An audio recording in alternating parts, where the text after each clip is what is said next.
ഈ 2 വളയുണ്ടല്ലോ, ഇതാണ് രവിയേട്ടൻ എനിക്ക് കഴിഞ്ഞ മാസം വാങ്ങിച്ചു തന്നത്. 1.5, 1.5, 3. എല്ലാ മാസവും എന്തെങ്കിലുമൊക്കെ ഗിഫ്റ്റ് ആയിട്ട് വാങ്ങിച്ചു തരും. വാങ്ങിച്ച് ഇപ്പൊ എന്താണ് അലമാരയും ഷെൽഫും ഒക്കെ നിറഞ്ഞു വെക്കാൻ സ്ഥലമില്ല. പുതിയ അലമാര ഓർഡർ ചെയ്തൊക്കെയാണ്. അത് ശരി. ഇത് അങ്കിള് വാങ്ങിച്ചു തന്നേണോ? അല്ലല്ല, എന്റെ മോൻ വാങ്ങിച്ചു തന്നതാണ്. പിന്നെ എനിക്ക് ഇടയ്ക്കിടയ്ക്ക് വാങ്ങിച്ചു തരണുണ്ട്. അതിന് സമ്മാനം ഒന്നും പറയാൻ പറ്റൂലല്ലോ. രവിയേട്ടനും അതുപോലെ തന്നെ കേട്ടോ. കമ്മലായിട്ടോ മാലയായിട്ടോ സാരിയായിട്ടോ ഒക്കെ എന്തെങ്കിലുമൊക്കെ വാങ്ങിച്ചോണ്ടേയിരിക്കും. എത്ര പറഞ്ഞാലും കേക്കത്തില്ല. എത്ര കാശായി ഗിഫ്റ്റ് വാങ്ങിച്ച് ചെലവാക്കുന്നതെന്ന് അറിയൂ. അതൊരു സന്തോഷം രവിയേട്ടന്. അല്ല, ആന്റി എന്താ വന്ന കാര്യം പറഞ്ഞില്ലല്ലോ? അത് ഇവിടെ കുറച്ച് പെൺകുട്ടികളെ മാത്രമല്ല പെണ്ണുങ്ങളെയൊക്കെ കൂടെ സംഘടിപ്പിച്ചിട്ട് ഒരു വനിതാ സംഗമം സംഘടിപ്പിക്കാന്ന് വിചാരിക്കുന്നു. അതിനകത്ത് നീ പ്രധാന കണ്ണിയായിരിക്കും. നമുക്ക് എന്തായിരുന്നാലും അത് ഉഷാറാക്കണം. അത് നമുക്ക് അടിച്ചു പൊളിക്കാം ആന്റി. അല്ലെങ്കിൽ തന്നെ നമ്മൾ സ്ത്രീകളുടെ കാര്യത്തിൽ ആണുങ്ങളൊക്കെ ഒന്ന് അറിയട്ടെന്ന് നമ്മളൊരുമാതിരി അടുക്കള ജീവികളാക്കി വെച്ചേക്കല്ലേ. അല്ല, വല്ല കാര്യപരിപാടികളൊക്കെ അറേഞ്ച് ചെയ്തിട്ടുണ്ടോ? ഉണ്ടല്ലോ.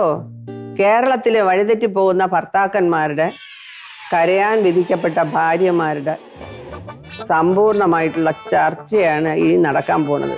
അല്ല, ഈ വഴിതെറ്റി പോകുന്ന ഭർത്താക്കന്മാർ എന്തോ ചർച്ചയുള്ളത്? അതിലല്ലേ ഉള്ളു ചർച്ച. അങ്ങനെയൊക്കെ ഉണ്ടോ? നീ പത്രമൊന്നും കാണുന്നില്ലേ? പത്രമൊക്കെ വല്ലപ്പോഴും എടുത്തിട്ട് നോക്കണം കേട്ടാ. അതിനകത്ത് സകല കാര്യങ്ങളും വരാൻ സാധ്യതയുണ്ടല്ലോ. അല്ല, ഈ വിഷയം തെരഞ്ഞെടുക്കാൻ കാരണം എന്താണ്? ഞാൻ ഇങ്ങനെ ഒരു പരിപാടി നടത്താൻ മറ്റൊരു കാരണം കൂടെ ഉണ്ട്. എന്തുവാ? അതൊക്കെ ഒരു രഹസ്യമാണ്. രഹസ്യോ? പറ, എന്നോട് പറ. എന്നോട് പറയാൻ വെച്ചാൽ കുട്ടി ഇരിക്കുന്നു ബാക്കില്ലാതെ. റിങ്കി, ആതരിപ്പോ. എന്തമ്മാ, ഞാൻ ഇവിടെ ഇരുന്നോട്ട്. നിന്നോട് പറഞ്ഞിട്ടുണ്ട് വലിയൊരു സംസാരിക്കുമ്പോഴത്തേക്കും കേട്ടോണ്ടിരിക്കല്ലെന്ന്. ചെല്ലേ അതറ. നിങ്ങൾക്ക് എപ്പോഴും ഫോണില് കളി തന്നെ. അകത്തോട്ട് കയറി പോകാൻ പറഞ്ഞ പുറത്തോട്ട് പോകണം. തലതിരിഞ്ഞ പെണ്ണ് തന്നെ ഇത്.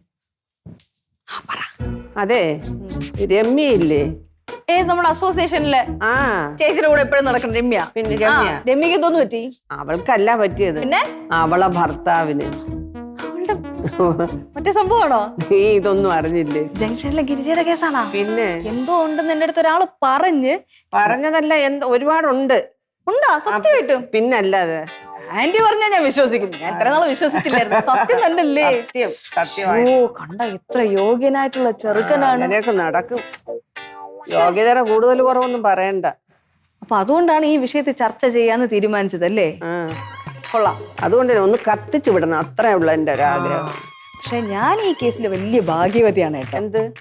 എന്റെ രവിയേട്ടനുണ്ടല്ലോ, ഞാൻ വരച്ച വരയുടെ അപ്പുറത്തോ ഇപ്പുറത്തോ അനങ്ങത്തില്ല. അതുപോലെ അവിടെ നിൽക്കും. ഞാനൊരു അനക്കം വെച്ചാല് എന്തേലും ചെയ്യുള്ളൂ. എന്റെ കല്യാണം കഴിഞ്ഞതിന് ശേഷം രവിയേട്ടൻ വേറൊരു പെണ്ണിന്റെ മുഖത്ത് പോലും നോക്കിയിട്ടില്ല. ആ കാര്യം എനിക്ക് അഭിമാനമാണ്. രമ്യ ഇത് തന്നെയാണ് പറഞ്ഞുകൊണ്ടിരുന്നത്. ഇപ്പൊ എന്തായി? ഇല്ല,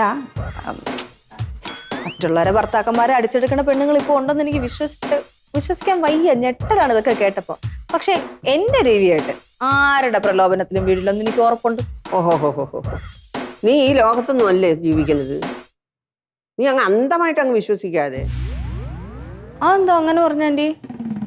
നീ എല്ലാവരുടെ ഭർത്താക്കന്മാരെ പറ്റിയും ഭയങ്കര അഭിമാനത്തോടെ തന്നെയാണ് ഭാര്യമാര് പറയുന്നത്. കാര്യങ്ങളെല്ലാം പുറത്തു വരുമ്പോഴാണ് പിടികിട്ടുന്നത്.